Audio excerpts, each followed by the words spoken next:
Hey, my name is Carlos, and I run some restaurants here in New York, Kia Santa Fe and Nada's. My mom opened the place about now 12, 13 years ago.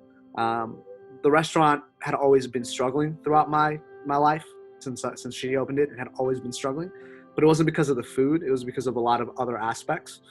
So I knew the food was always amazing, but I knew that there were things that we could fix. So I came back home. I invested my money into the restaurant.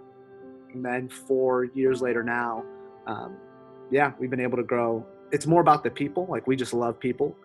And I think that that's really what the heart of the restaurant is. We decided really early on that we were not going to close our doors if we weren't like mandated to do so. And so when, Cuomo said that essential businesses were able to stay open and restaurants were one of those, I just found so much joy in that. Not because like we could continue making money, because sales had dropped drastically, but just because everybody wants to do something, but not everybody has the ability to do something.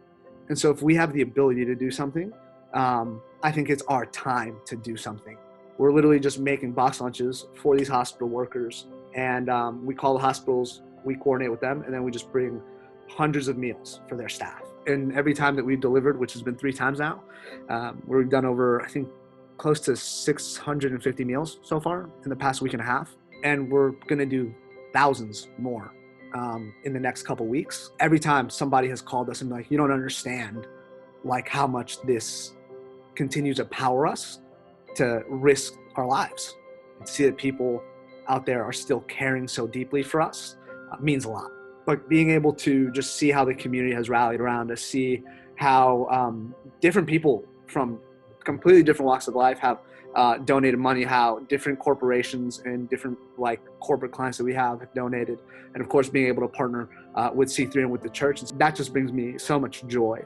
We had already received a ton of like single donations from a bunch of our customers, and I just knew that our church is a generous church.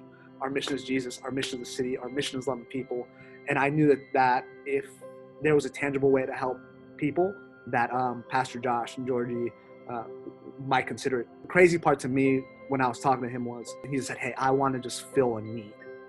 And to me, that was the most impactful part, because you really know a person's heart when he didn't put any conditions and just said, we want to fill a need.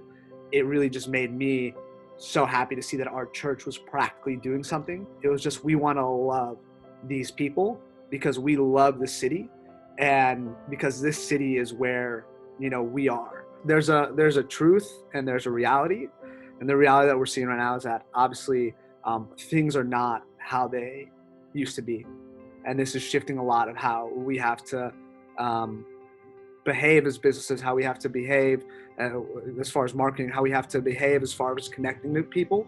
But the biggest thing that I would say is that the reality does not dilute the truth, that God is not just your father, but he's your counselor. And not only is he your counselor, but he's your representation. We make the decision to put God at the forefront of our businesses and of our lives.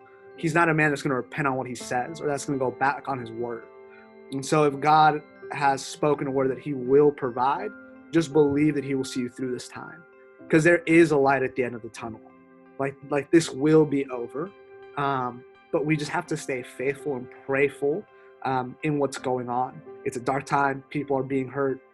There's a lot of hurt out there. But just knowing that at the end of all this, like, my Father does have a beautiful inheritance for me. And at the end of all this, like, he is just so faithful through that. And I think the more that I've been intentional about prayer, and the more that I've just kind of learned to lean on him in that sense, and being intentional with my heart to seek him, those things have kind of shifted.